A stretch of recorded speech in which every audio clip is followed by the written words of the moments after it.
The words hit me like a physical blow, echoing off the vaulted ceiling of Sweet Auburn Baptist Church. "You're dirty. You don't belong here!" Sister Martha Green stood in the center aisle, her finger pointed at me like a weapon, her face twisted with righteous fury. The entire congregation, maybe 200 people, turned to stare. The choir behind the pulpit froze mid-verse. Even the organist's hands fell silent on the keys. In that terrible moment, I became the sole focus of every eye in that sanctuary, and I felt myself shrinking, becoming smaller and smaller under the weight of their judgment. My heart hammered against my ribs so hard I thought it might break through. Heat flooded my face, and I could feel sweat beginning to bead along my hairline, threatening to ruin the careful braids I'd spent 2 hours perfecting that morning. My hands gripped the wooden pew in front of me, knuckles turning pale against my caramel skin. I wanted to disappear. I wanted the floor to open up and swallow me whole. I wanted to be anywhere but here, in this place that had once felt like home, now transformed into a courtroom where I'd already been found guilty.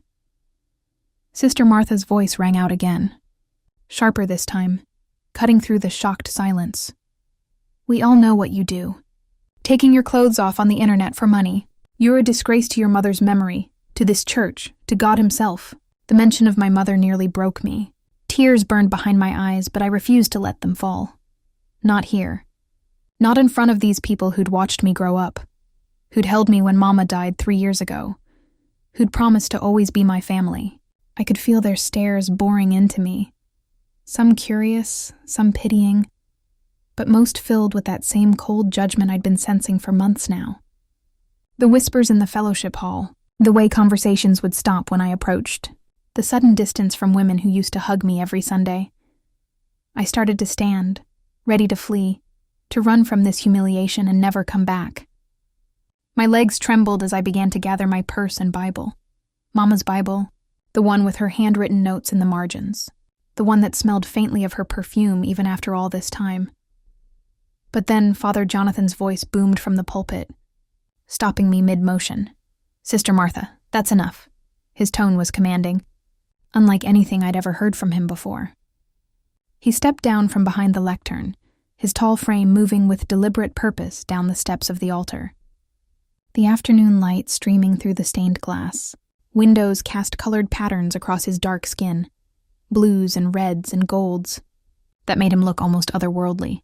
"Before you cast that stone," he continued, his voice carrying to every corner of the sanctuary, "there's something this congregation needs to know about Aisha Robinson." The church held its collective breath. I stood frozen, halfway between sitting and standing, uncertain whether Father Jonathan was about to defend me or deliver the final blow that would drive me from this place forever. Sister Martha's mouth opened and closed like a fish, her certainty wavering for just a moment. Father Jonathan's eyes found mine across the rows of pews, and something in his expression, compassion mixed with steel, gave me the strength to remain standing, to face whatever came next, to stop running from the judgment I'd been trying to outpace for months. "Let me tell you," he said, turning to address the congregation, "about the real Aisha Robinson. Now, before we continue this story, I want to hear from you. What city are you watching from right now? Drop your location in the comments. Let's see how far this story travels." I wasn't always the woman Sister Martha saw when she looked at me with those cold, judging eyes. There was a time when I was just Aisha, little Aisha with the gap-toothed smile and the voice that could never quite hit the right notes during choir. Practice, but tried anyway because Mama said God loved enthusiasm more than perfection. Sweet Auburn Baptist. Church wasn't just a building to me. It was woven into the fabric of my earliest memories, inseparable from my childhood, from my mother, from everything I understood about love and belonging. The church sat on Auburn Avenue like it had been there since the beginning of time, its red brick facade weathered, but dignified, its white steeple reaching toward heaven like a prayer made solid. This was the street where Martin Luther King Jr. had preached, where the heartbeat of Black Atlanta had pulsed strongest during the Civil Rights Movement, where faith and resistance had become one and the same. Mama brought me here every Sunday without fail. Rain, shine, or the kind of Atlanta summer heat that made the asphalt shimmer like water, we were in those pews. She'd wake me up early, humming old spirituals while she pressed my Sunday dress, the iron hissing against the fabric. I can still smell that combination of starch and the coconut oil she used in my hair. Still hear her voice drifting through our small apartment. Get up, baby girl. We got to thank the Lord for another day. I learned everything that mattered in that church. Not just Bible verses, though Mama made sure I could recite Psalms 23 by the time I was 5, but the deeper lessons that lived in the spaces between the words. I learned that faith wasn't something you just talked about on Sundays. It was something you lived every single day. I watched Mama organize food drives, visit sick members of the congregation, slip cash into the offering plate, even when I knew we barely had enough for groceries. She taught me that being Christian meant showing up for people, especially when it was hard, especially when no one was watching. Faith without works is dead. Aisha, she'd tell me, quoting James 2:26 in that matter-of-fact way of hers. Don't just tell people you believe, show them. Live it. The congregation embraced us, embraced me, with the kind of love that felt unshakable. Sister Patricia would bring me peppermints during long sermons. Brother Thomas taught me how to play checkers in the fellowship hall while Mama attended committee meetings. Even Sister Martha back then would pinch my cheeks and tell me I was going to grow up to be something special. The church was my extended family, my safety net, my home in a way that transcended the physical building. When I was 12, Mama got sick. Cancer, the doctors said, ovarian, stage 3, already spread too far by the time they found it. I remember the word terminal hanging in the air of that sterile hospital room like a death sentence, which I suppose it was. Mama took the news with the same calm faith she approached everything. She squeezed my hand and said, God's will, baby. We all going home eventually. Mine's just coming sooner than we hoped. The church rallied around us in ways that still make my throat tight when I think about it. They organized meal trains, so I always had dinner after school. They drove us to chemotherapy appointments when Mama was too weak to take the bus. They prayed. Lord, how they prayed. The sanctuary would fill with their voices, calling out to God for healing, for mercy, for a miracle that never came. Mama fought for 3 years. 3 years of hospitals and treatments and hope that kept getting smaller and smaller. I watched her body waste away, watched the vibrant woman who'd raised me alone become fragile and translucent, like she was already halfway to wherever she was going. But her faith never wavered, even at the end. Even when the pain was so bad the morphine barely touched it. She'd hold my hand and whisper, God is good, Aisha. Don't you ever forget that. Even when it hurts, even when you don't understand, God is good. She died on a Tuesday morning in March. I was 15 years old and suddenly I was an orphan. I'd never known my father. He'd left before I was born, and Mama had no siblings, no parents still living. It was just me and the church, and for a while, that was enough. The congregation surrounded me with love and support. They helped me navigate the funeral arrangements, made sure I had a place to stay with Sister Patricia and her family, helped me apply for survivor benefits and scholarships. I finished high school living in Sister Patricia's guest room, trying to make Mama proud, trying to honor the faith she'd instilled in me. I kept going to Sweet Auburn every Sunday, kept singing in the choir even though my voice still couldn't hit those high notes, kept volunteering for the youth programs and the community outreach.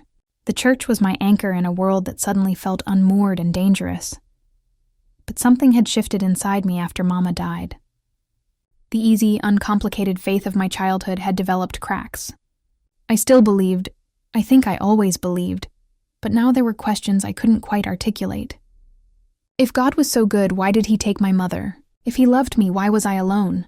If faith without works was dead, then why hadn't all those prayers, all that faith, all those works saved the one person I loved most in the world? I didn't voice these doubts. I smiled and nodded and said amen in all the right places. I let people tell me that Mama was in a better place, that God had a plan, that everything happened for a reason. I swallowed my anger and my grief and my confusion because that's what you did in church. You had faith. You didn't question. You trusted in the Lord. After high school, I got into Georgia State University on scholarship. I studied communications, worked part-time at a coffee shop near campus, tried to build a life that would have made Mama proud. I still went to Sweet Auburn every Sunday, still felt that pull toward the community that had raised me. But I was struggling financially in ways I couldn't quite admit to anyone. Student loans, rent, utilities, food. It all added up faster than my minimum wage job could cover. I was drowning, and I didn't know how to ask for help. Mama had taught me to be strong, to be independent, to never be a burden. So I smiled and pretended everything was fine while I ate ramen for dinner 4 nights a week, and ignored the past due notices piling up on my kitchen counter. That's when everything changed. That's when I made the decision that would alter the course of my life and turn me into someone the church could no longer recognize as one of their own. The rent notice was pink, soft, almost cheerful in color, completely at odds with the words printed across it in bold black letters. Final notice. Pay or vacate. I stared at it on my kitchen counter for what felt like hours, my mind spinning through calculations I'd already done 100 times. There wasn't enough. No matter how I arranged the numbers, stretched the dollars, skipped meals or walked instead of taking the bus, there simply wasn't enough money to keep my head above water. I was 21 years old, about to be evicted from my tiny studio apartment in East Atlanta. My student loans were in default. My credit cards were maxed out. The coffee shop where I worked had cut my hours because business was slow, and I'd already sold everything of value I owned except for Mama's Bible and the small gold cross she'd given me on my 13th birthday. That night, I sat on my secondhand couch, the one with the spring that poked through the left cushion, and I cried. Not the gentle, ladylike tears that Mama used to dab away with tissues during emotional sermons. These were the ugly, desperate sobs of someone who'd finally hit the wall, who'd run out of options and pride and hope all at once. "What do I do, Mama?" I whispered to the empty apartment. "What would you do?" Of course, she didn't answer. The dead never do, no matter how much we need them to. That's when I saw it. An article that popped up on my phone while I was mindlessly scrolling through social media, trying to numb the panic. How I paid off $50,000 in student loans in 1 year. I almost scrolled past it. These kinds of headlines were usually clickbait, promising impossible solutions that required family money or connections or some other resource I didn't have. But something made me click. The woman who wrote it was honest in a way that caught me off guard. She talked about struggling with the same problems I faced: crushing debt, low-wage work, the constant anxiety of never having enough. And then she described how she'd started creating content on OnlyFans and transformed her financial situation completely. I'd heard of OnlyFans, of course. Everyone had. But I'd always thought of it as something other people did. People without options, people without education or ambition. The idea that someone could choose it deliberately, strategically, as a path to financial freedom rather than a last resort. That was new. I spent the next 3 days researching. I read articles, watched YouTube videos, joined forums where content creators shared advice. I learned about the business side of it. How to market yourself, how to maintain boundaries, how to protect your privacy. I discovered that many of the most successful creators were college-educated women just like me, who'd made a conscious choice to take control of their financial futures. The more I learned, the more it made a strange kind of sense. I was already working myself to exhaustion for poverty wages, already sacrificing my time and energy and health for barely enough money to survive. What if I could work less and earn more? What if I could finally get out from under the mountain of debt that was crushing me? What if I could live instead of just survive? But the guilt was overwhelming. I could hear Mama's voice in my head, could imagine what she'd say if she knew what I was considering.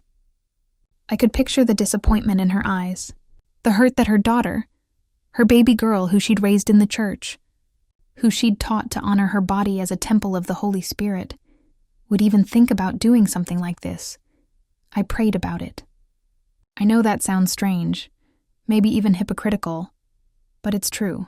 I got on my knees beside my bed, the way Mama taught me, and I prayed for guidance. I asked God to show me another way if this wasn't right. I asked Him to open a door, provide an answer, send help from somewhere, anywhere. No answer came.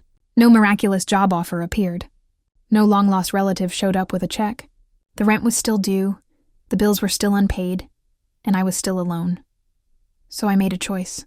Right or wrong, desperate or calculated, I decided to take control of the one thing I had left, myself.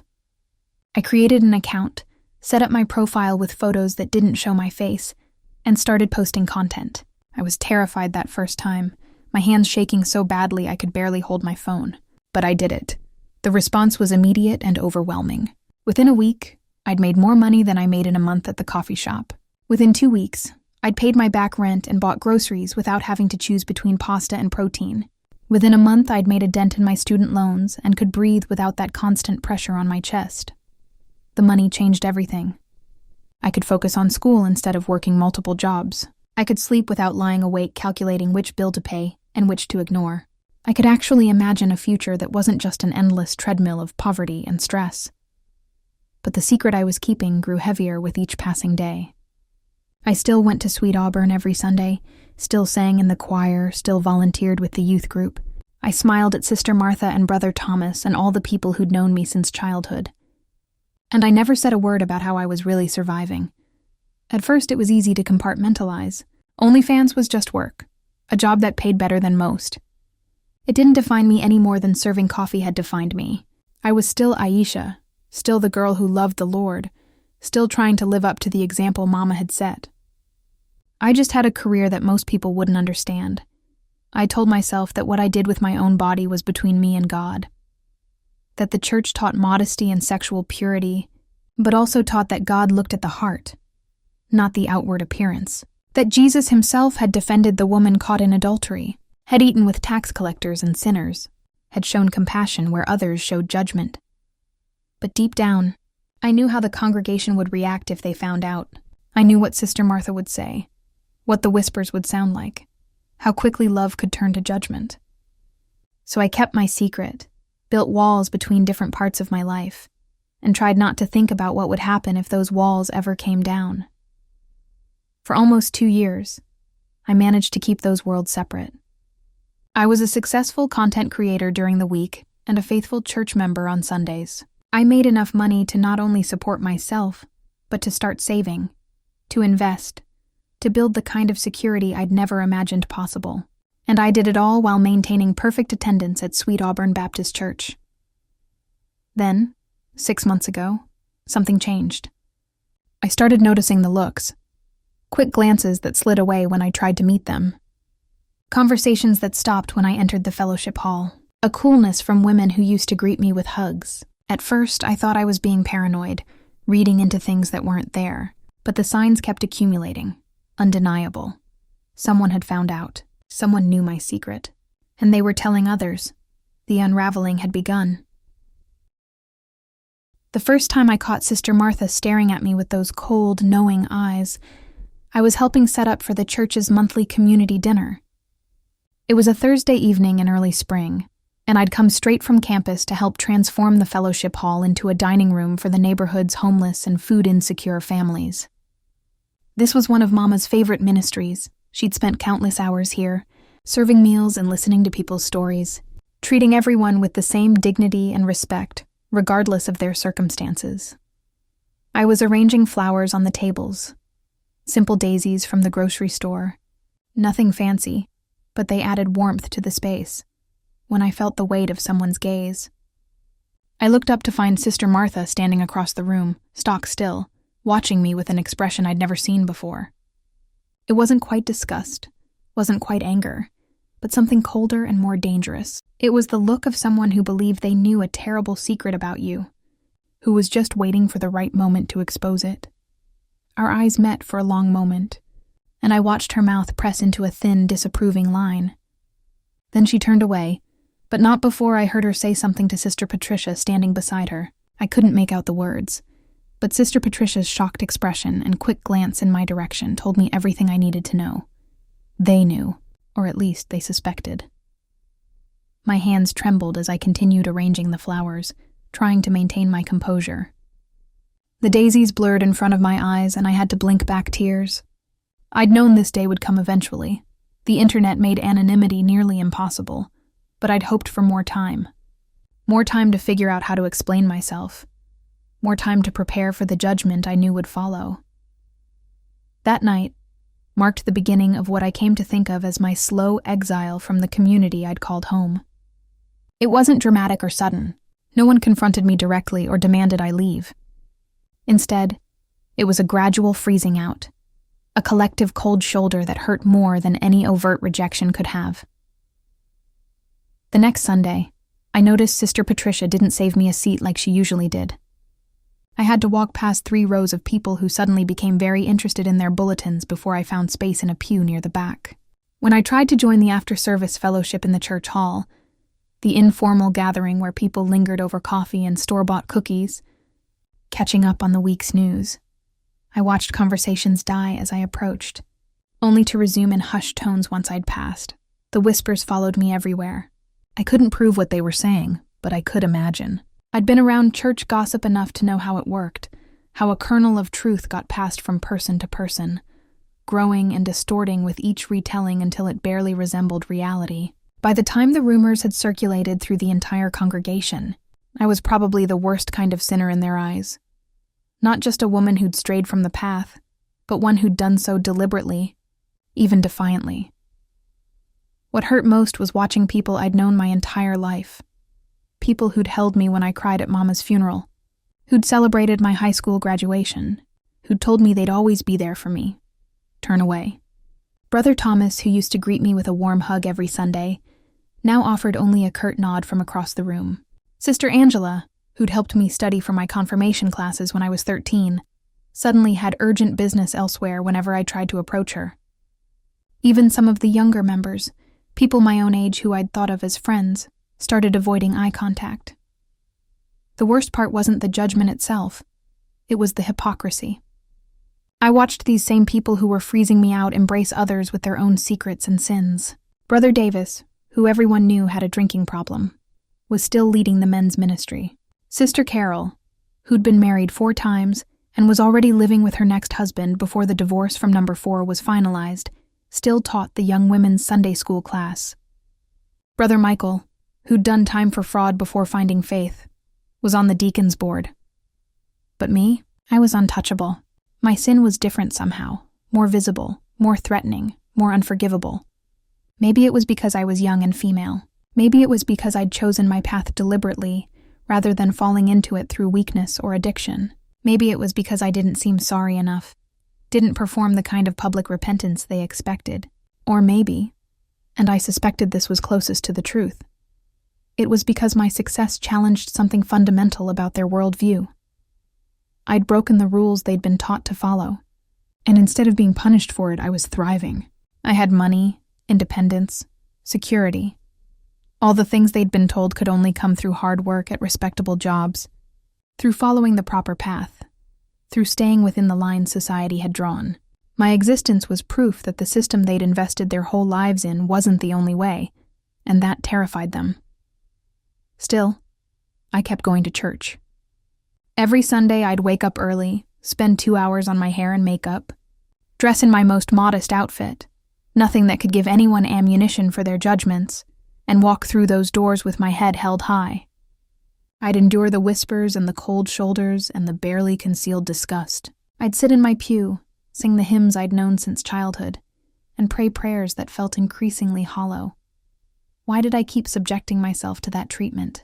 I asked myself that question every week. It would have been easier to just leave, to find a new church where nobody knew my past, or to stop going to church altogether. But something kept pulling me back to Sweet Auburn Baptist. Part of it was stubbornness. I refused to let them drive me away from the place where Mama had raised me, where her memory still lingered in every corner. Part of it was principle. I'd done nothing wrong, not really, and I wasn't going to act like I had by slinking away in shame. But mostly, it was because despite everything, despite the judgment and the isolation, I still believed in the mission of that church. I still believed in the food drives and the community dinners and the after-school programs for neighborhood kids. I still believed that faith, real faith, was supposed to be about showing up for people, about doing the work even when it was hard. So I stayed. But God, it hurt. The isolation deepened over the months. The whispers grew louder. I started receiving anonymous notes in my mailbox at church. Scripture verses about sexual immorality, about respecting your body, about the wages of sin. Someone left a pamphlet about porn addiction and salvation on my car windshield. The choir director suggested very politely that maybe I needed to take a break from singing, that my presence was distracting to some members. I withdrew more and more into myself, building walls to protect whatever was left of my heart. I stopped trying to make conversation in the fellowship hall. I arrived right as service started and left immediately after. I kept my head down, my expression neutral, my emotions locked away where nobody could use them against me. The Sunday it all exploded started like any other. I'd slept poorly the night before, tossing and turning with anxiety I couldn't quite name, just a vague sense of dread that something was about to break. I'd learned to trust that feeling, that prickling awareness that lived in the space between my shoulder blades, the instinct that had kept my ancestors alive through centuries of danger. Something was coming. I dressed with extra care that morning, choosing a navy blue dress that hit well below my knees, with a high neckline and sleeves that covered my shoulders. Conservative, modest, unimpeachable. I'd learned that armor came in many forms, and sometimes it looked like a church dress that gave nobody any excuse to judge your appearance. My hair was pulled back in an elegant bun, my makeup minimal, my jewelry limited to Mama's gold cross.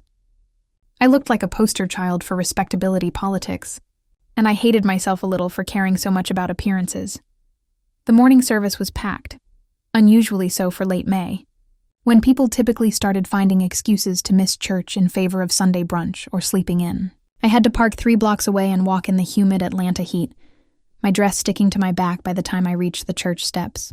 Inside, the sanctuary buzzed with an energy that felt different, charged somehow, like the air before a thunderstorm. I should have left then.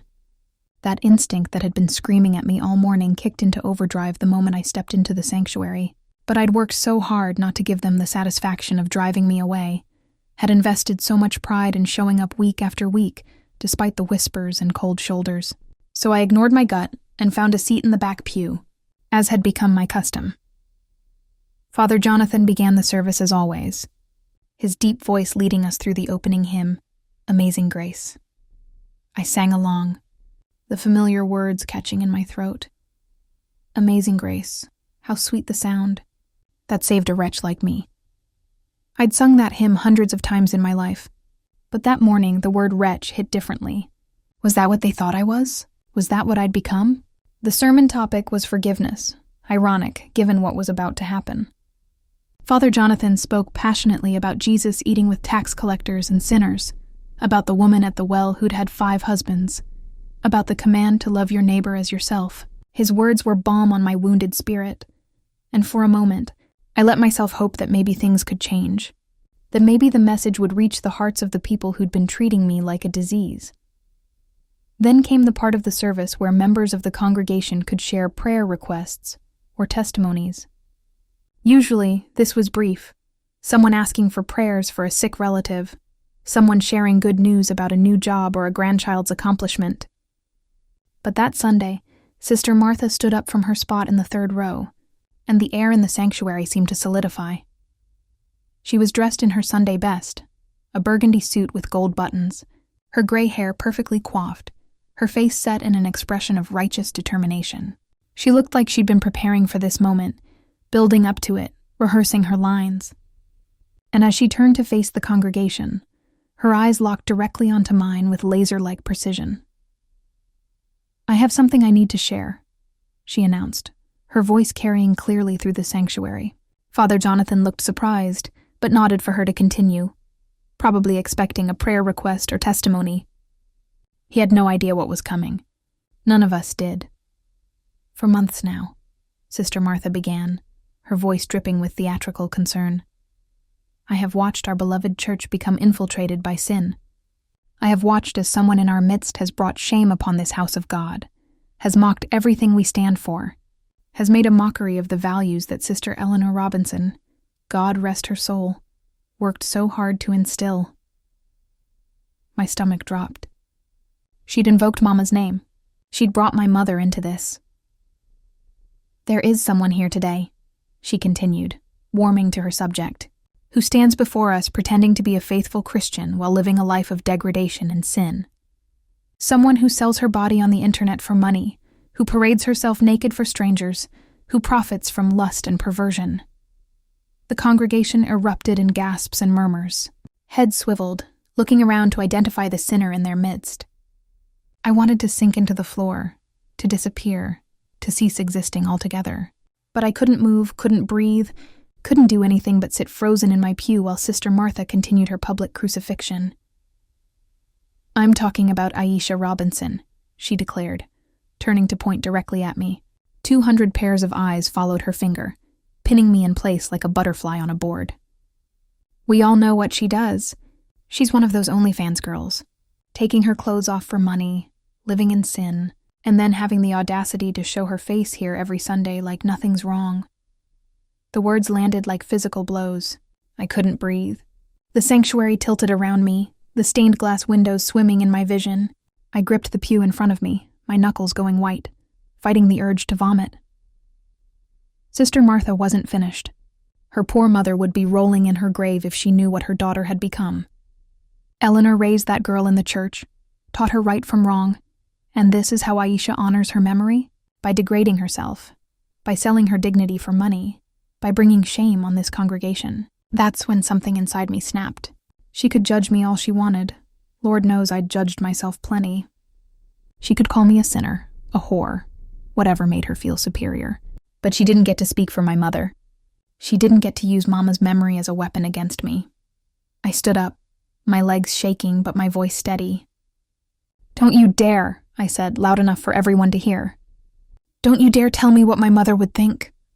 Sister Martha's eyes widened, clearly not expecting me to fight back.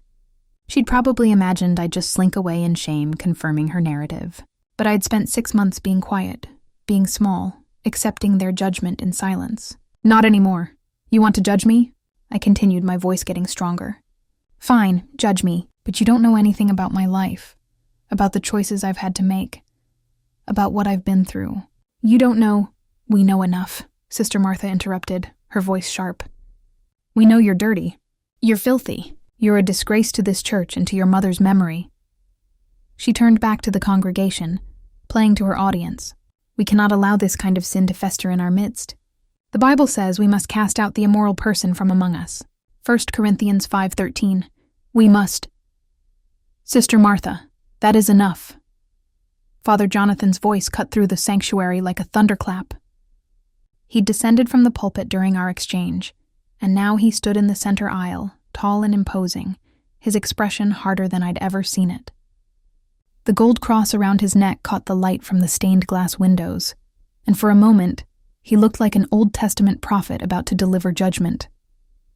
The entire congregation fell silent. Even Sister Martha stopped mid-sentence, her mouth hanging open in surprise. "I said enough," Father Jonathan repeated, his voice quieter now but no less commanding. "Before you continue this public condemnation, before you cast that first stone, there are some things this congregation needs to know about Sister Aisha Robinson." He walked slowly down the aisle, his footsteps echoing in the silent sanctuary. When he reached my pew, he stopped and looked at me with an expression of such compassion that I nearly broke down right there. Then he turned to face the congregation, his back to the pulpit, positioning himself between me and their judgment. "Let me tell you," he said, his voice carrying to every corner of that sacred space, "about the real Aisha Robinson, the one you've all been so eager to judge." Father Jonathan stood in that center aisle like a shield between me and the congregation's judgment, and for the first time in 6 months, I didn't feel completely alone.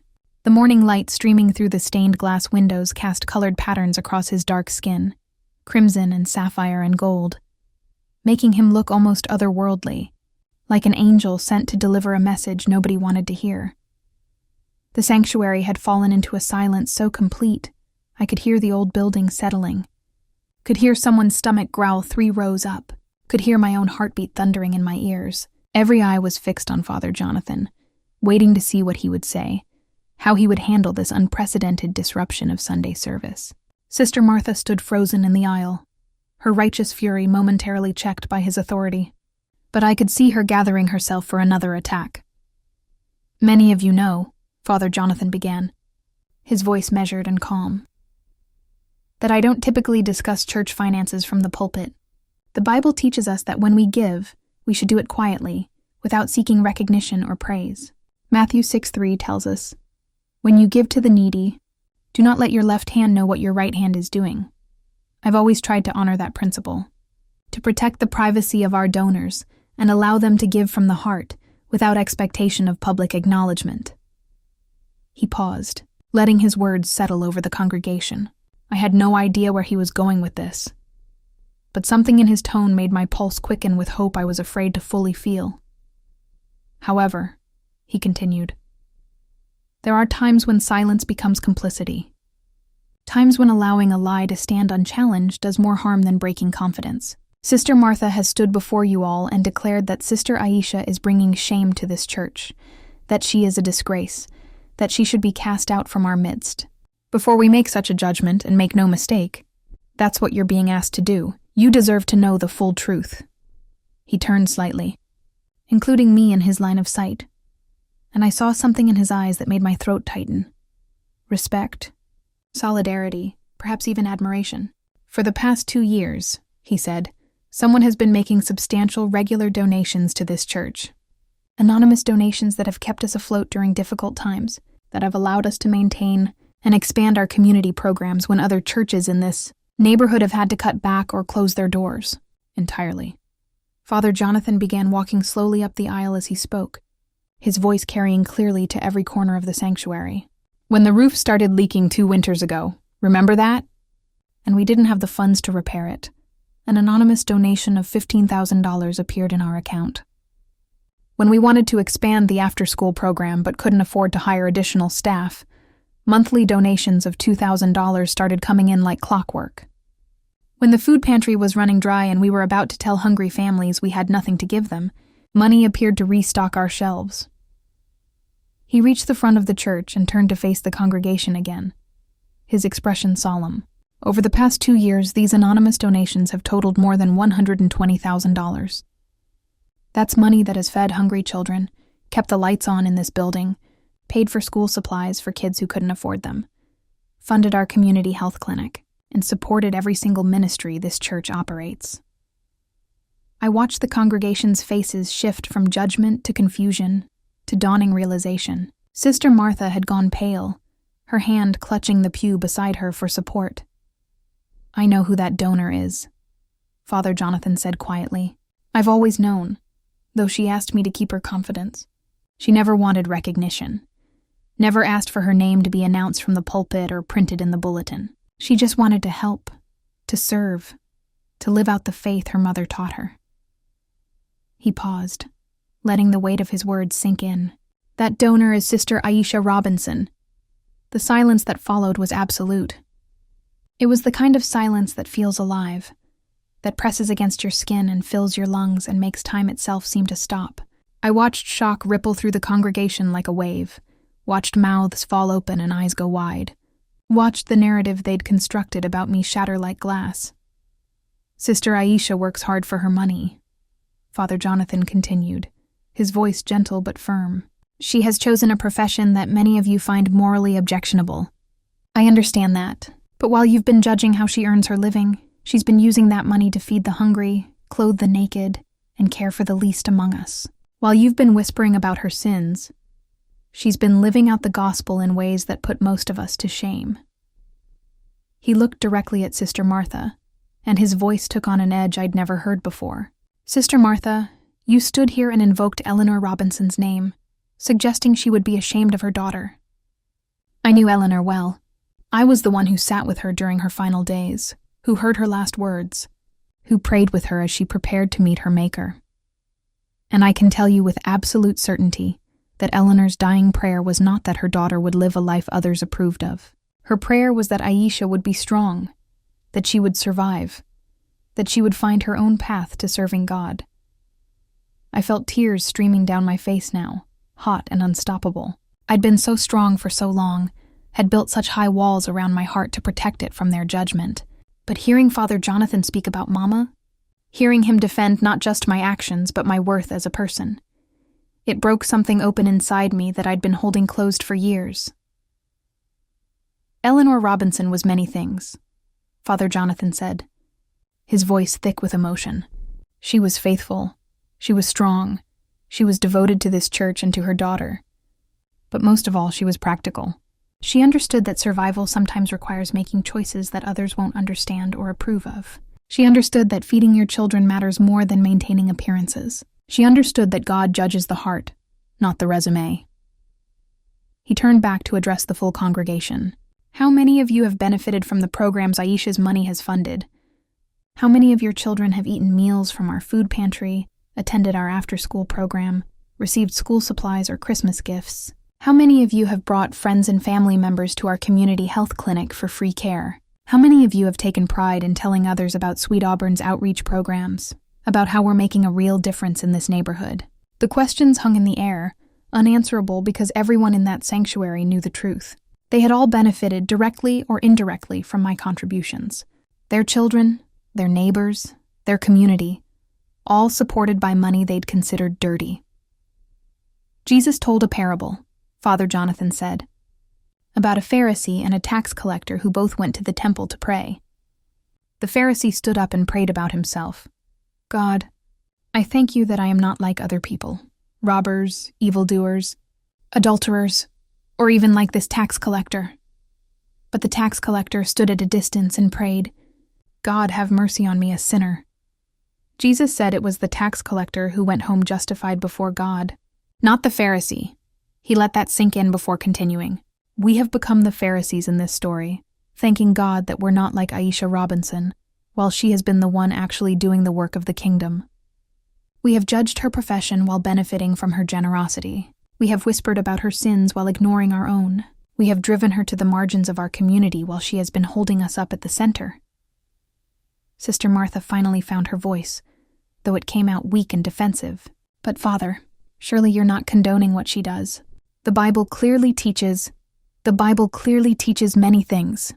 Father Jonathan interrupted, his voice sharp. It teaches us not to judge lest we be judged. It teaches us that faith without works is dead. It teaches us that whatever we do for the least among us, we do for Christ himself. It teaches us that the greatest commandment is to love God and love our neighbor. Tell me, Sister Martha, which of these teachings have you been following? The question hung in the air like an accusation. Sister Martha's face flushed red, her mouth working but no sound coming out. For the first time since I'd known her, she looked uncertain, small, stripped of the righteous authority she usually wore like armor. I'm not here to tell you what to think about sex work, Father Jonathan said, addressing the whole congregation again. That's between each person and their conscience, each person and their God. What I am telling you is that you owe Sister Aisha an apology. You owe her gratitude. You owe her the same grace and compassion you would want if your own secrets were exposed, your own survival strategies judged, your own choices held up for public examination. He walked back down the aisle toward where I sat, and when he reached my pew, he did something that made me gasp. He knelt down on one knee in front of me, this tall, dignified man in his pastoral robes, humbling himself before the congregation and before me. Sister Aisha, he said, loud enough for everyone to hear. On behalf of this church, I apologize. We have failed you. We have judged you without knowing your heart, condemned you without understanding your circumstances, and driven you away when we should have been supporting you. We have fallen short of the gospel we claim to believe. Please forgive us. I couldn't speak. Couldn't form words through the tears that were now coming in great heaving sobs. I could only nod, my whole body shaking with the release of 6 months, no, years, of pain and isolation and shame I'd been carrying alone. Father Jonathan stood and turned back to face the congregation one more time. Here's what I propose, he said. We all go home today and think about what we've heard. We examine our own hearts and our own judgments. We pray for wisdom and for compassion. And next Sunday, when Sister Aisha walks through those doors, and she will walk through those doors, because this is her church, this is her home, and nobody has the right to drive her out. We welcome her. Not with whispers or cold shoulders or judgment, but with the love that Christ commanded us to show. He paused, scanning the faces before him. And if anyone here cannot do that, if anyone cannot find it in their heart to treat Sister Aisha with the dignity and respect she deserves, then perhaps you're the one who needs to examine whether this is the right church for you. The silence that followed Father Jonathan's challenge was different from the shocked silence that had come before. This one felt heavier, weighted with shame and recognition, and the uncomfortable awareness that comes when someone holds up a mirror and forces you to see yourself clearly. I watched faces in the congregation shift through a range of emotions: shock, embarrassment, resistance, and in some cases, what looked like genuine remorse. Sister Martha remained frozen in the aisle where Father Jonathan had left her, her burgundy suit suddenly looking less regal and more ridiculous, like a costume for a performance that had gone horribly wrong.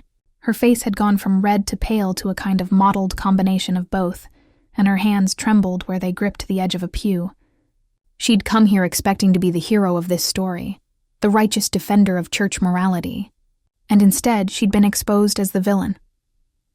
Father Jonathan returned to the pulpit, but instead of continuing with the planned service, he simply said, "Let us pray." His prayer was unlike any I'd heard in that sanctuary before.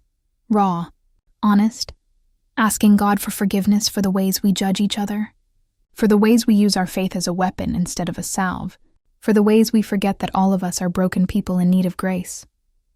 When he finished, he didn't launch into a closing hymn or benediction. Instead, he simply said, "Go in peace. Think about what you've heard today, and come back next week, ready to do better." The congregation filed out slowly, quietly, none of the usual cheerful chatter that accompanied the end of Sunday service. People avoided eye contact, with me, with each other, with Father Jonathan as he stood at the door. Sister Martha slipped out a side exit, unwilling or unable to face anyone after her public humiliation. I remained in my pew, unable to move, my body feeling simultaneously heavy and weightless. The adrenaline that had been carrying me through the confrontation had drained away, leaving me exhausted and trembling. I kept expecting to feel relief or vindication or triumph, but instead, I just felt tired, so deeply, profoundly tired. The sanctuary emptied until it was just me and Father Jonathan. He walked back down the aisle and sat down in the pew beside me, not saying anything at first, just sitting in companionable silence. Through the tall windows, I could hear cars starting in the parking lot, people leaving, probably rushing home to call friends and family members to discuss what had just happened. "Why?" I finally asked, my voice hoarse from crying. "Why did you do that? You could have just let me leave. You didn't have to expose yourself, expose my donations, risk dividing the whole church." Father Jonathan was quiet for a moment, his hands folded in his lap, his eyes fixed on the large wooden cross hanging above the altar. "Your mother made me promise something," he finally said. "Right before she died, she made me promise that if you ever needed defending, if the church ever turned on you the way churches sometimes do, I would stand up for you. She said, 'Jonathan, my baby girl is going to have to be strong in ways I never was. She's going to have to make choices I never had to make, and people are going to judge her for it. Don't you let them break her.'" Fresh tears spilled down my cheeks. Of course, Mama had known. Maybe not the specifics, maybe not the details of exactly how my life would unfold, but she'd understood the fundamental truth, that I would face judgment, that I would need protection, that I would need someone willing to stand between me and the stones people wanted to throw. "I didn't know she asked you that," I whispered.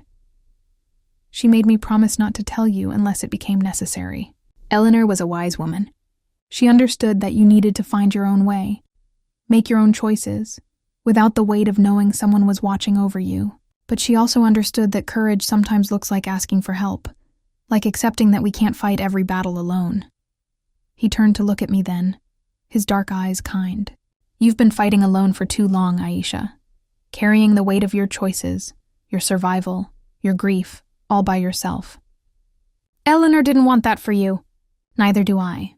But the church," I said. "Sister Martha. The others. I've divided the whole congregation. Some people will never forgive me for what I do, for what I am. Some people will side with her, will think you were wrong to defend me. You might lose members over this." Father Jonathan nodded slowly. "Possibly. Probably. But here's what I've learned in 25 years of ministry.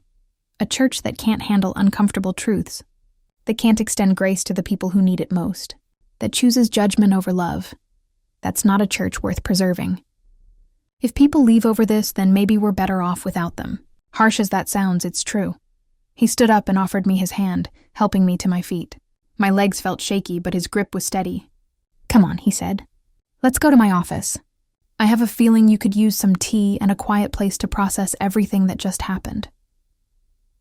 I followed him through the sanctuary and down the hallway to his office. A small room lined with books, with a window that looked out onto the church's community garden. He put water on to boil in an electric kettle and pulled out 2 mismatched mugs, dropping tea bags into each one. The simple domestic actions felt grounding, pulling me back into my body after the surreal intensity of the morning. "What happens now?" I asked as he handed me a steaming mug of chamomile tea. "Now?" He settled into his desk chair and gestured for me to sit in the worn armchair across from him. "Now we wait and see. Some people will come around once they've had time to think. Some won't. The human heart is complicated, and pride makes it even more so. Sister Martha in particular. She's going to have a hard time with this. She built her identity around being the moral guardian of the church, and having that identity challenged publicly. That's not easy for anyone.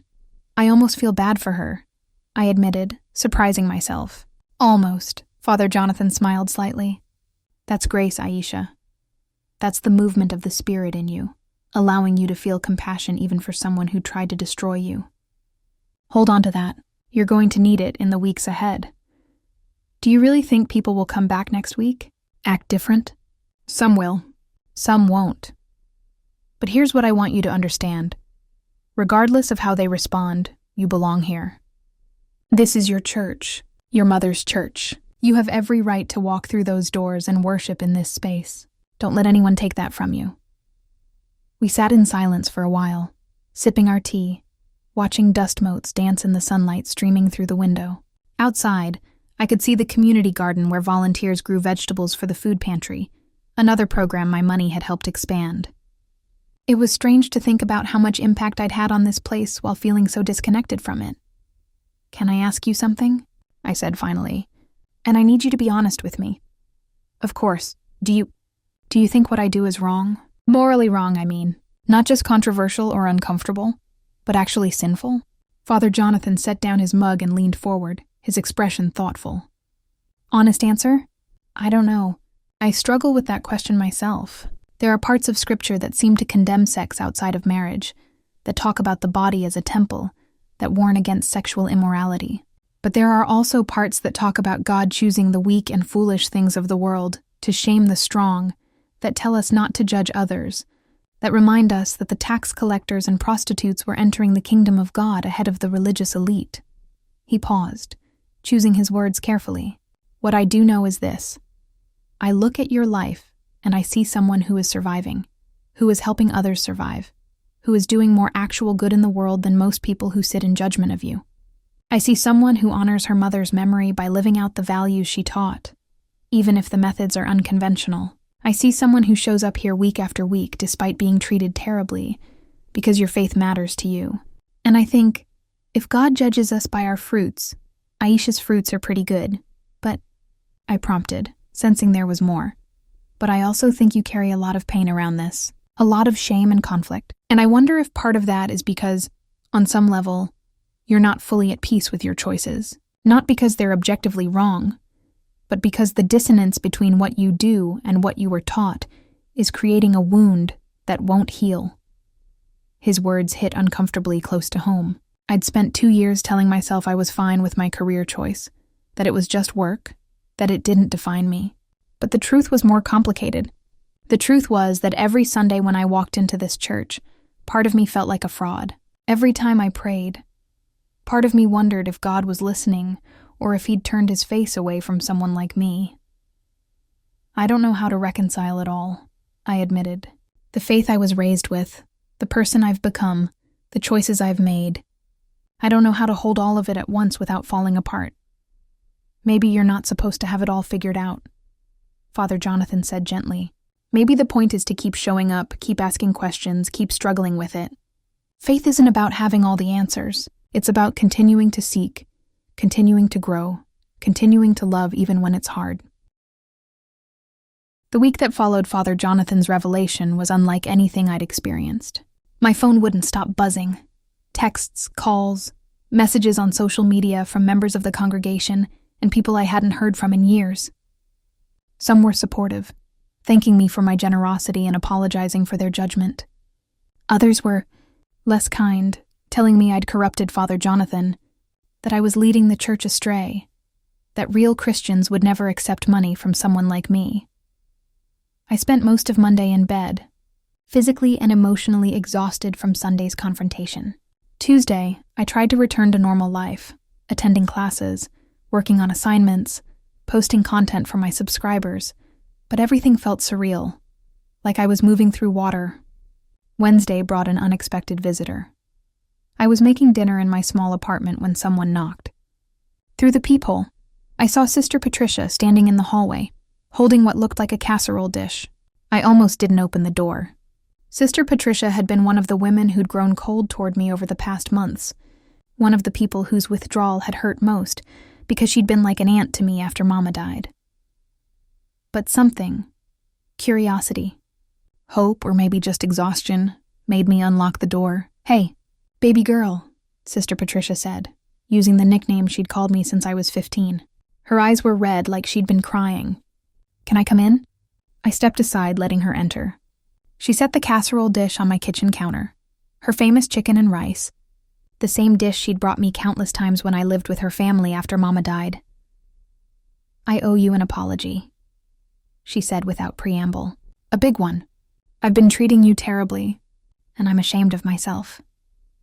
I didn't know what to say, so I stayed silent, waiting. "When I first heard the rumors about what you were doing," she continued, not quite meeting my eyes, "I was shocked. Hurt even. I kept thinking about how I'd taken you in, tried to be there for you, and this was how you were living your life. I felt betrayed, like you'd lied to me by not telling me." She paused, wringing her hands. "But Sunday, when Father Jonathan told us about the donations, about everything you'd been doing for the church, I realized I was the one who'd betrayed you. You were just trying to survive, trying to make your way in the world, and instead of supporting you, I turned my back on you, just like everyone else." "You weren't the only one," I said quietly. "No, but that doesn't make it right. Your mama entrusted you to this community, to me specifically, and we failed you." "I failed you?" She finally looked up, tears streaming down her face. "Can you forgive me?" The question hung between us. Part of me wanted to hold on to my hurt, to make her feel the pain I'd been carrying. But a larger part, the part that still remembered Sunday dinners at her table, still remembered her helping me fill out college applications, still remembered her being there when I had nowhere else to go. That part couldn't hold the grudge. "Yes," I said simply. "I forgive you." Sister Patricia pulled me into a tight hug, and we both cried. For what had been broken, for what might be repaired, for the complexity of love and hurt and forgiveness all tangled together. Thursday brought another surprise. I arrived at my usual coffee shop near campus to study and found a group of women from the church's young adult ministry sitting at a large table. When they saw me, instead of looking away or leaving like they had been doing, they waved me over. "Hey, Aisha," said Jasmine, a 26-year-old teacher who'd been friendly with me before the rumors started. "Want to join us?" I hesitated, uncertain if this was genuine or some kind of trap. "Please," added Monica, a nursing student I'd known since youth group. "We've been wanting to talk to you." To apologize. Slowly I sat down.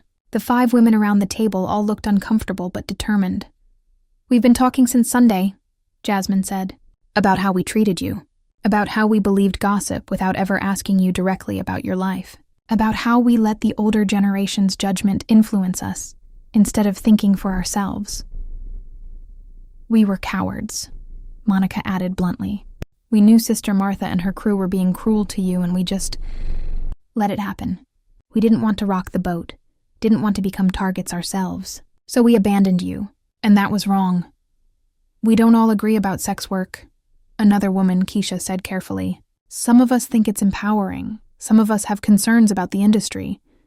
But we all agree that you're our sister, and we should have had your back regardless of our personal opinions." I felt tears threatening again. I'd cried more in the past week than in the previous year combined. "Thank you," I managed to say. "You have no idea how much I needed to hear that. We were also thinking," Jasmine said, glancing at the others for support. That maybe it's time for our generation to step up more in the church, to push back against some of the judgment and hypocrisy. Father Jonathan can't do it alone, and you shouldn't have to bear the weight of everyone's prejudice by yourself. We want to start a young adult discussion group, Monica explained, where we can talk openly about faith and modern life, about how to reconcile traditional teachings with contemporary realities. Would you be interested in being part of that? I looked around the table at these women. Some I'd known for years, some I'd barely spoken to, all of them looking at me with something like hope. Maybe things really could change. Maybe Sunday hadn't just been a moment of revelation, but the beginning of actual transformation. Yes, I said. I'd like that. Friday brought the most unexpected development of all. I received a call from an unknown number and almost didn't answer, but something made me pick up. "Is this Aisha Robinson?" a woman's voice asked. "Yes, who's this?" "My name is Dr. Valerie Chen. I'm a professor of sociology at Emory University, and I've been researching the intersection of faith communities and sex work. I was at Sweet Auburn Baptist Church last Sunday. My mother is a member of the congregation, and I witnessed what happened. I was wondering if you'd be willing to talk with me about your experience." I was immediately wary. For what purpose? I'm writing a book about women who navigate between religious communities and work in the adult industry. How they reconcile their faith and their profession, how they're treated by their communities, how they understand their own moral framework. Your story is remarkable, Aisha. Not just because of your generosity to the church, but because you've refused to leave, refused to give up your faith despite being treated so poorly. That takes incredible strength. I don't know if I want my story out there like that, I said hesitantly. You could use a pseudonym, Dr. Chen offered. But I think your perspective matters. There are thousands of women navigating similar tensions, trying to figure out how to be both sexual beings and spiritual beings in a world that tells them they have to choose. Your voice could help them feel less alone. I promised to think about it and asked for time to decide, but her words stayed with me. Thousands of women navigating similar tensions. I'd felt so isolated in my struggle, so unique in my shame. What if I wasn't alone after all? What if my story could actually help someone else feel seen, feel less broken? Saturday, I received a letter in the mail. The return address said M. Green, Sister Martha. My hands trembled as I opened it, expecting more condemnation, more scripture verses about sin and repentance. Instead, I found a single handwritten page, Aisha. I cannot bring myself to apologize in person, as my pride is still too strong. But Father Jonathan is right. I owe you an apology. The truth is, I was afraid of you, afraid of your youth, your beauty, your independence, afraid that my own husband might look at you with desire, afraid that my own daughters might see your success and question the path I'd pushed them toward, afraid that if women like you could be both faithful and unconventional, then maybe I'd wasted my life following rules that didn't matter. Fear makes us cruel. I was cruel to you, and I'm sorry. I don't know if I can change how I feel about what you do, but I'm trying to change how I respond to that feeling. That's the best I can offer right now. Martha Green. It wasn't a complete transformation. It wasn't wholehearted acceptance. But it was honest, and honesty was something I could respect. People couldn't change overnight, couldn't unlearn decades of conditioning in a single sermon, but they could try. They could take small steps toward becoming better versions of themselves. That night, I pulled out Mama's Bible and flipped to the passages she'd underlined, the notes she'd written in the margins. In the book of Romans, next to chapter 8, verse 1, "Therefore, there is now no condemnation for those who are in Christ Jesus." She'd written, "God's love isn't earned, baby girl. It's given, free and full and forever." I sat with those words for a long time, letting them sink into the wounded places inside me. Maybe Mama had been preparing me for this all along. Maybe she'd known I would need the reminder that God's love didn't depend on my perfection, on my respectability, on my ability to fit into the neat categories other people created. Maybe faith wasn't about being pure enough, or good enough, or approved of enough. Maybe it was about showing up broken and honest, about doing what you could with what you had, about extending grace to others because you so desperately needed it yourself. Sunday morning dawned clear and bright, the kind of perfect Atlanta spring day that made you believe in new beginnings. I woke up early, not from anxiety this time, but from anticipation. I'd spent the previous night preparing, not just my outfit and my hair, but my heart. Whatever happened when I walked through those church doors, I was ready to face it. I chose a dress Mama had always loved, deep purple with small white flowers, fitted at the waist and flowing at the skirt. It wasn't particularly modest by Sister Martha's standards, but it wasn't provocative either. It was just me. Authentic. I left my hair down in its natural curls, put on Mama's gold cross, and looked at myself in the mirror. For the first time in months, I recognized the woman looking back at me. Not the version of myself I performed online, not the version I'd been trying to shrink into for the church's comfort, but the real Aisha, complicated, imperfect, trying her best, worthy of love. When I arrived at Sweet Auburn, I almost laughed at the scene. There were more cars in the parking lot than I'd ever seen on a regular Sunday. Word had clearly spread about last week's drama, and people had shown up to see what would happen next. Human nature, I suppose. We're all drawn to the possibility of conflict or resolution, of witnessing transformation firsthand. I parked and sat in my car for a moment, gathering my courage. Through the windshield, I could see people filing into the church. Some I recognized, some I didn't. I wondered how many had come to support me, and how many had come hoping for another confrontation. "Okay, Mama," I whispered. "Here we go." I walked across the parking lot with my head high, feeling the weight of eyes on me but refusing to look down. As I approached the church steps, I saw Jasmine and Monica and the other women from the coffee shop standing near the entrance. They saw me coming and moved to flank me on either side, creating a protective cordon. "We've got you," Jasmine whispered as we climbed the steps together. Inside, the sanctuary was packed. Every pew was full, with people standing along the back wall. The energy in the room was electric, anticipatory. I could feel my heart hammering, but I kept moving forward, my new allies surrounding me. And then something remarkable happened. As I walked down the center aisle toward my usual seat in the back, Sister Patricia stood up from her pew. She looked me in the eye and nodded, a simple gesture of acknowledgement and respect. Then she started clapping. The sound was startling in the quiet sanctuary. For a moment, she was the only one, her applause echoing off the vaulted ceiling. I stopped walking, frozen, unsure what was happening. Then Brother Thomas stood up and joined her, his large hands creating deep, resonant claps. Then another person stood, and another and another. Within seconds, half the congregation was on their feet, applauding, not just polite church clapping, but real, sustained applause that spoke of admiration and respect and welcome. I felt my eyes fill with tears, but this time they weren't tears of shame or hurt.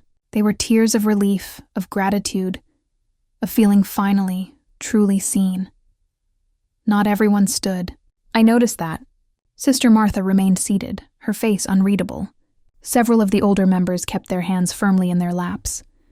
But enough people stood, enough hands came together, that the message was clear. I belonged here. Father Jonathan appeared at the front of the sanctuary, and the applause gradually died down. People took their seats, and the room settled into an expectant silence. But it was a different kind of silence than last week, less tense, more hopeful. Before we begin our service, Father Jonathan said, I want to address what happened last Sunday. I want to acknowledge that it was painful and difficult, but also necessary. This church has some healing to do, some growing to do. That work doesn't happen overnight. He paused, his eyes scanning the congregation. Today I'm going to do something unusual. I'm going to ask Sister Aisha if she'd be willing to share her testimony with us, to tell us, in her own words, about her journey of faith. Every head swiveled to look at me. I felt panic rise in my chest. I hadn't prepared anything, hadn't expected to speak. But Father Jonathan's expression was encouraging, and I could feel the support of the women around me like a physical force. I stood on shaking legs and walked to the front of the church. Standing behind that pulpit where I'd heard countless sermons, where Mama had listened and prayed and found strength, it felt surreal and sacred and terrifying all at once. I don't have a prepared speech, I began, my voice wavering but gaining strength. But I'll tell you my truth. I told them about the months after Mama died, about the loneliness and grief that felt like it would swallow me whole. I told them about struggling financially, about the impossible choices between rent and food, between school and survival. I told them about making the decision to become a content creator, about the shame I carried, about the internal war between the faith I'd inherited and the life I was living. I'm not going to stand here and tell you that what I do is holy work, I said. I'm not going to try to convince you that it's morally righteous or that you should approve of it. That's between me and God, and honestly, I'm still figuring out what I believe about it myself. I saw nods throughout the congregation, people appreciating the honesty, the refusal to provide easy answers. But I will tell you this. I've tried to live out the values Mama taught me. Faith without works is dead. She said that all the time. So I've used the money I earned to do works, to feed hungry people, to support this church's ministries, to help kids in the neighborhood get what they need. Maybe my methods are unconventional, maybe even wrong by some people's standards. But the results, the actual impact on actual people, that's real. I gripped the sides of the pulpit, my knuckles white. The past 6 months have been the hardest of my life since Mama died. Harder even than her death in some ways, because at least then I had this community supporting me. But losing that support, feeling judged and excluded by people I loved, it broke something in me that I'm still trying to repair. My eyes found Sister Martha in the congregation. She was looking down at her hands, but I saw her shoulders trembling slightly. But here's what I learned, I continued. Faith isn't about being perfect. It's not about fitting into other people's expectations or living up to some impossible standard of purity.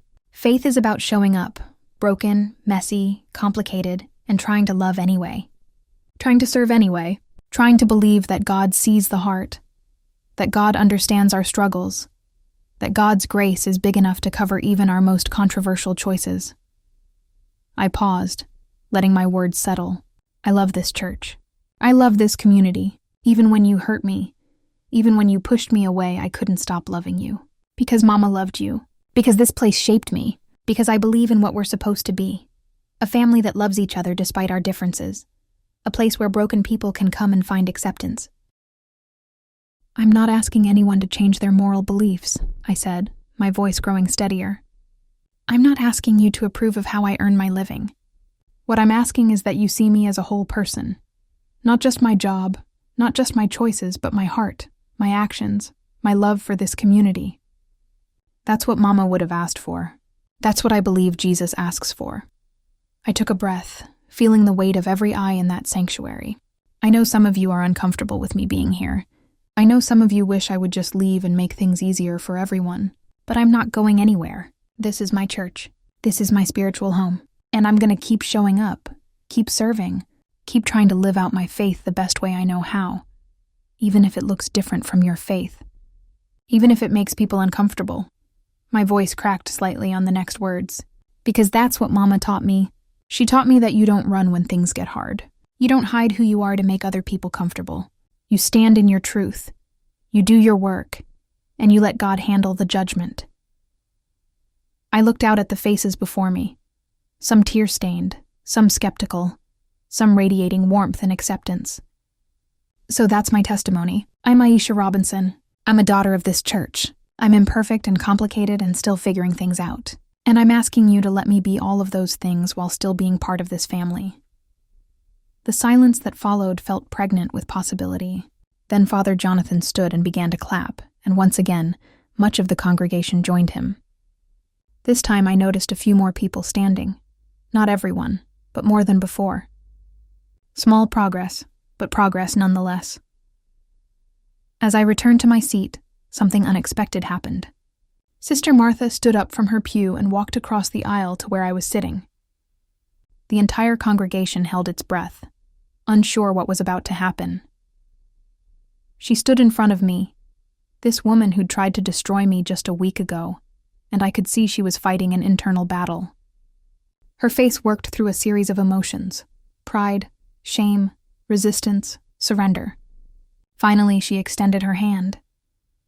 "I'm trying," she said simply, her voice barely above a whisper. "I'm trying to be better." I took her hand, and she squeezed it once before quickly returning to her seat. It wasn't a full apology. It wasn't complete reconciliation, but it was a beginning, and sometimes beginnings are all we can hope for. The service that followed was one of the most powerful I'd ever experienced at Sweet Auburn. Father Jonathan preached about the woman at the well, how Jesus met her in the middle of the day when respectable women wouldn't be seen with her, how he offered her living water despite her complicated past, how she became one of the first evangelists, bringing her whole town to meet Jesus. The woman at the well had been married 5 times and was living with a man who wasn't her husband, Father Jonathan said. By the standards of her community, she was a scandal, an outcast, someone to be avoided. But Jesus didn't avoid her. He didn't condemn her. He saw her humanity, her thirst for something more, her potential to transform her community, and he used her, this disreputable woman, to bring the good news to an entire town. He paused, looking directly at me. Who are we to decide who God can use? Who are we to say that someone's past or present disqualifies them from doing kingdom work? The Bible is full of unlikely heroes, prostitutes and tax collectors, murderers and adulterers. God doesn't call the qualified. He qualifies the called. After the service, instead of rushing out like I'd been doing for months, I stayed for the fellowship time. The difference was remarkable. People approached me, not everyone, but enough, to offer words of support, to thank me for my contributions, to apologize for their treatment of me. An elderly man I'd never spoken to before grasped my hand with his weathered one. "My grandson was in your after-school program," he said, his eyes watery. "That program saved his life, kept him off the streets, helped him graduate. I didn't know you were the one funding it. Thank you. From the bottom of my heart, thank you." A middle-aged woman with kind eyes approached next. "I've been coming to the food pantry for 6 months," she said quietly. "After my husband lost his job and we lost our home, that food kept my children from going hungry. I had no idea." She trailed off, overcome with emotion. These moments, these connections, reminded me why I'd started giving in the first place. Not for recognition or gratitude, but because I remembered what it felt like to be hungry, to be scared, to feel alone. I'd been blessed with the ability to help, and Mama had taught me that blessing wasn't truly blessing unless you shared it. As the afternoon sun slanted through the stained glass windows, casting colored light across the fellowship hall, I found myself in a circle of women from the young adult group. We talked about faith and doubt, about reconciling modern life with traditional teachings, about finding our own paths while honoring where we came from. "I've been thinking," Monica said, "about how much of our faith we've inherited, versus how much we've actually examined for ourselves. Like, I believe in God, I believe in Jesus, but some of the other stuff, the rules about women's bodies, about sexuality, about who's in and who's out, I'm not sure I believe those things are really from God, or if they're just from people who were scared of change. That's what I've been struggling with too," I admitted. "Trying to figure out what's essential, what's actually core to faith, and what's just cultural baggage we've been carrying around." Keisha nodded thoughtfully. "My grandmother always said that Jesus only gave us 2 commandments, love God and love people. Everything else was commentary. Maybe we've gotten so caught up in the commentary that we've forgotten the actual point." Our conversation continued as the fellowship hall gradually emptied. Father Jonathan stopped by our circle, smiling at the sight of us deep in discussion. "This is what church should look like," he said, "wrestling with hard questions together, supporting each other through doubt and discovery. I'm proud of you all." As the afternoon wore on and people began to leave, I helped fold up chairs and clean the fellowship hall, something I'd done countless times before, but this time it felt different. I wasn't doing it alone or in isolation. Other people worked alongside me, chatting comfortably, including me in their conversations naturally. Sister Patricia came up beside me as I was wiping down tables. "You staying for dinner?" she asked. "I'm cooking at my house. Nothing fancy, just some folks from church. I'd love if you came." The invitation was simple, ordinary even, but to me, it represented something profound. Being welcomed back into community, being included not out of obligation, but out of genuine affection. "I'd like that," I said, my voice thick with emotion. That evening, sitting around Sister Patricia's dining table with a mix of church members spanning different generations, I felt something I hadn't felt in months, at peace. We weren't a perfect group. We didn't all agree on everything. Some people at that table probably still had reservations about my life choices. But we were trying to love each other despite our differences, trying to create a community that reflected grace instead of judgment. Later that night, back in my apartment, I sat on my couch with Mama's Bible open on my lap. I turned to one of her favorite passages, Micah 6:8. "He has shown you, O mortal, what is good. And what does the Lord require of you? To act justly and to love mercy, and to walk humbly with your God." In the margin, Mama had written, "Justice, mercy, humility. That's the whole thing, baby. Everything else is just details." I thought about the past week, the public confrontation, the revelation of my donations, the slow thawing of relationships, the small steps toward reconciliation. None of it was perfect. The church hadn't suddenly become a utopia of acceptance. Sister Martha hadn't completely changed her mind. Some people had left the congregation, scandalized by Father Jonathan's defense of me. Others remained uncomfortable with my presence, maintaining a polite but distant relationship. But change had begun. Real, messy, complicated change, and maybe that was enough. I pulled out my phone and opened my notes app, typing out thoughts that had been forming all week. I used to think faith meant having all the answers, being certain about right and wrong, fitting into the mold of what a good Christian should be. But maybe faith is actually about living in the questions, about doing your best with what you have, about showing up even when it's hard. Maybe faith is about choosing love over judgment, even when judgment feels more righteous. Maybe it's about seeing people as fully human, complex, contradictory, capable of both good and bad, instead of reducing them to their worst choices or their most controversial decisions. Maybe faith is about building bridges instead of walls, about extending the same grace you desperately need to others who desperately need it too. I don't know if I'll stay in this career forever. I don't know how all the pieces of my life will ultimately fit together, but I know I'm not going to let shame dictate my choices anymore. I know I'm going to keep showing up, to church, to my community, to my own complicated faith, and trusting that God is big enough to handle all of my mess. I sent the note to Dr. Chen, the sociology professor who'd called earlier that week. "I've decided to participate in your research," I wrote in the accompanying email. "If my story can help even one person feel less alone in their struggle to reconcile faith and work, to be both spiritual and sexual, to live authentically instead of performing respectability, then it's worth sharing." My phone buzzed with a text from Jasmine. "Young adult discussion group meeting Thursday at my place. Topic, faith and sexuality. You better be there." I smiled and texted back a confirmation. This was how healing happened. Not in grand, dramatic moments, but in small, consistent choices to keep showing up, keep engaging, keep trying. Over the following months, things continued to evolve at Sweet Auburn. The young adult group grew, attracting not just members from our church, but from others around Atlanta.